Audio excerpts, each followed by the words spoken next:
जीवन के सभी रसों को खुद में समेटे बनारस शहर ज्ञान के भी एक अद्भुत रस को स्वयं में समाहित किए हुए है।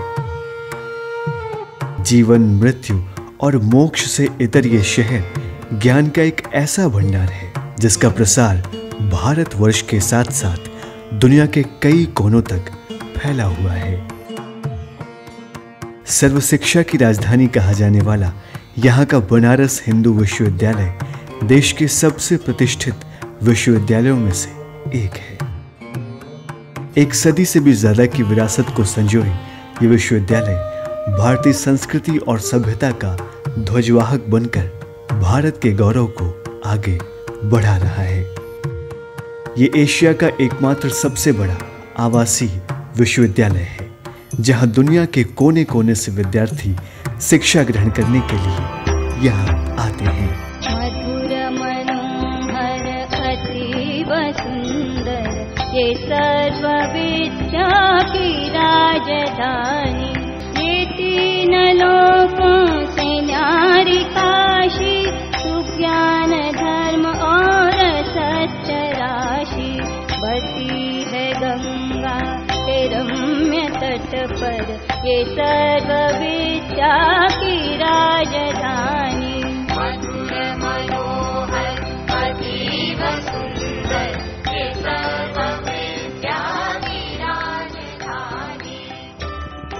ये विश्वविद्यालय तब बना जब देश अंग्रेजों के अधीन था। 1904 से ही पंडित मदन मोहन मालवीय जी इस विश्वविद्यालय की नींव रखने में जुट गए थे। बाद में कई मशक्कतों के बाद आखिरकार 4 फरवरी 1916 को तत्कालीन वायसराय की मौजूदगी में इस विश्वविद्यालय की नींव पड़ी। दरअसल इस विश्वविद्यालय की जरूरत तब से महसूस की जा रही थी जब 17वीं शताब्दी की शुरुआत में आई ईस्ट इंडिया कंपनी ने भारत में अपने पांव जमाने के बाद यहाँ की शिक्षा और संस्कृति को भी बदलना चाहा। इस दौरान तमाम मिशनरियों ने अंग्रेजी शिक्षा देने वाले संस्थान खोले और 17वीं शताब्दी के आखिर तक आते आते अंग्रेजी भाषा को बढ़ावा देने वाले कई संस्थान शुरू कर दिए गए।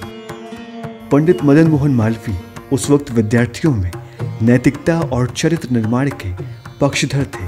उनका सपना था एक ऐसे विश्वविद्यालय का निर्माण हो जहां से गुरुकुल की परंपरा को मॉडर्न शिक्षा के साथ विद्यार्थियों तक पहुंचाया जा सके। इलाहाबाद में जन्मे मालवीय जी ने इस विश्वविद्यालय के लिए काशी का चुनाव किया। वही काशी जहां व्यास ने महाभारत और पुराण लिखे, महात्मा बुद्ध ने जहां अपना पहला प्रवचन दिया, तुलसीदास ने जहां रामायण लिखी, और वही काशी जो सदियों से प्राचीन हिंदू परंपरा का केंद्र रही। थियोसॉफिकल सोसाइटी की एनी बेसेंट का भी मानना था कि भारतीय राष्ट्रीयता के विकास के लिए भारतीय धर्मदर्शन और आध्यात्म को पुनर्जीवित करना बहुत जरूरी है। ऐसे में ब्रिटिश हुकूमत से मंजूरी मिलने के बाद देश भर के राजाओं और आम जनता ने पैसा इकट्ठा करने में मालवीय जी की मदद की, जिसमें काशी नरेश और दरभंगा नरेश ने अहम भूमिका निभाई।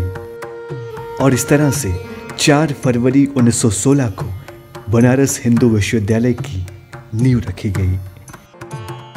मौजूदा समय में यह विश्वविद्यालय प्राचीन भारतीय ज्ञान विज्ञान और आधुनिक विज्ञान चिंतन दृष्टि का एक अद्भुत संगम है। पंडित मदन मोहन मालवीय जी की देखरेख में पला बढ़ा ये विश्वविद्यालय आज युवा वर्ग के साथ ही भारत को भी आत्मनिर्भर बनाने में लगा हुआ है। यहाँ से शिक्षा ग्रहण कर निकले विशिष्ट व्यक्तियों की एक लंबी फहरिस्त है जो पूरी दुनिया में अलग अलग व्यावसायिक संगठनों के बड़े ओहदों पर मौजूद हैं। शहर के साथ साथ इस विश्वविद्यालय का प्रेम ही है कि यहाँ शिक्षा ग्रहण करने वालों का इस शहर और विश्वविद्यालय से ऐसा जुड़ाव होता है जिसे कभी भी भुलाया नहीं जा सकता।